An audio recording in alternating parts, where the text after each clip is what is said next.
दिल्ली में अफसरों की नौकरशाहों की तैनाती और तबादले पर अधिकार किसका होगा? दिल्ली सरकार का होगा। सुप्रीम कोर्ट की संविधान पीठ ने अपने फैसले में साफ कर दिया है कि इस पर अधिकार दिल्ली सरकार का होगा। यानी केंद्र सरकार ने जो दावे किए थे वो दावे सुप्रीम कोर्ट की संविधान पीठ ने दरकिनार कर दिए। कितनी बड़ी जीत मानते हैं इसे आप अपने मुवक्किल के? देखिए, दिल्ली सरकार की, दिल्ली की चुनी हुई सरकार के लिए काफी बड़ी जीत है, क्योंकि 2018 में जब जजमेंट आ गया था संविधान बेंच का और उसने काफी सारी चीजें क्लैरिफाई करके कह दिया था कि पावर जो है वो चुनी हुई सरकार का है। उसके बावजूद जो ये सर्विसेज का मामला है उस पे सेंट्रल गवर्नमेंट ने अपनी जो प्रक्रिया थी या जो तरीका था वो उसके कंटिन्यू किया और सर्विसेज का कंट्रोल जारी रखा। उस पॉइंट को लेके फिर मैटर दूसरी बार संवैधानिक बेंच पे आया और इस बार दूसरी बार क्लियरिफाई करते हुए सर्विसेज के इशू पे उन्होंने पहला तो अपना जो पहला संवैधानिक बेंच का जजमेंट था उसको रिटरेट किया, उसको बोला वो बिल्कुल सही है, उसमें कोई गलती नहीं है, नंबर 1।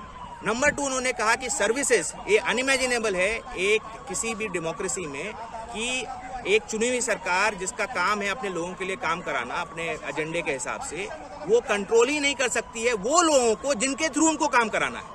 ये तो संवैधानिक प्रणाली बिल्कुल हिल जाएगी, सुप्रीम कोर्ट का मानना है। और इसलिए उन्होंने कहा कि जो भी सर्व कर रहे हैं दिल्ली सरकार के अंदर, चाहे वो ऑल इंडिया सर्विस ऑफिसर्स हों, चाहे वो किसी और सर्विस की हों, लेकिन वो दिल्ली सरकार में काम कर रहे हैं, वो रिपोर्ट करेंगे दिल्ली सरकार को। और दिल्ली असेंबली की भी पावर है नई सर्विसेज बनाने की, नई चीजें करने की, दिल्ली में पब्लिक सर्विस कमीशन बनाने की। एंट्री 41 पूरा अवेलेबल है, ये भी क्लैरिफाई किया। तो अब चाहे अगर तो दिल्ली असेंबली दिल्ली में एक पब्लिक सर्विस कमीशन भी बना सकती है इस जजमेंट के बाद। यानी कुल मिलाकर इसको पाथ ब्रेकिंग तो कहने से तोड़ फोड़ वाली चीजें आ जाती हैं, इसको लाइट हाउस जजमेंट कह सकते हैं। हाँ, आप लाइट हाउस, कभी भी सरकारों के जहाज रास्ता भटकेंगे तो ये फैसला उनको रास्ता दिखाएगा। हाँ नहीं, ये लाइट हाउस जजमेंट है, ये वही पोजीशन रिटरेट करता है जो संवैधानिक पोजीशन है। बट क्योंकि सेंट्रल गवर्नमेंट ने एक दूसरा राह ले ली थी जो गलत राह थी, उसको अब सुप्रीम कोर्ट ने सही राह पे ले आए।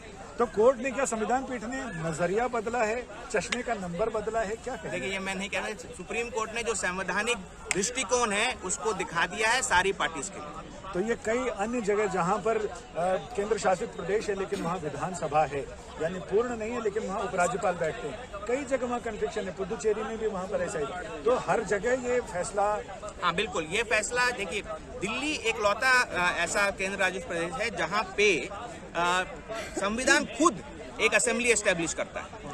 पौंडीचेरी में पार्लियामेंट की एक्ट के थ्रू है, जम्मू कश्मीर में भी पार्लियामेंट की एक्ट के थ्रू है। तो दिल्ली का एक अपना कैटेगरी है, एक सबसे अबव। लेकिन जो भी प्रिंसिपल्स आज सुप्रीम कोर्ट ने कहे हैं, जो जहां असेंबली होती है, जहां चुनी हुई सरकार होती है, वो चाहे एक्ट के थ्रू भी हो, तो वो प्रिंसिपल्स काफी हद तक वहां पे भी अप्लाई करेंगे, चाहे वो पुडुचेरी हो या कोई और केंद्र शासित। इस फैसले के बाद पूर्ण विराम लग जाता है या फिर तो डाल में पात केंद्र सरकार खामोश रह गया, कुछ और नया? देखिए, मैं वो आपका जो क्वेश्चन है वो फ्यूचर को प्रेडिक्ट करने का क्वेश्चन है, प्रेडिक्ट नहीं कर सकता हूं। लेकिन आज जो डिसीजन है इसने पूरी पोजीशन पूरी तरह से क्लैरिफाई कर दी है। अब कोई कंफ्यूजन नहीं बच रहा है कि दिल्ली में चुनी हुई सरकार के पास पावर है।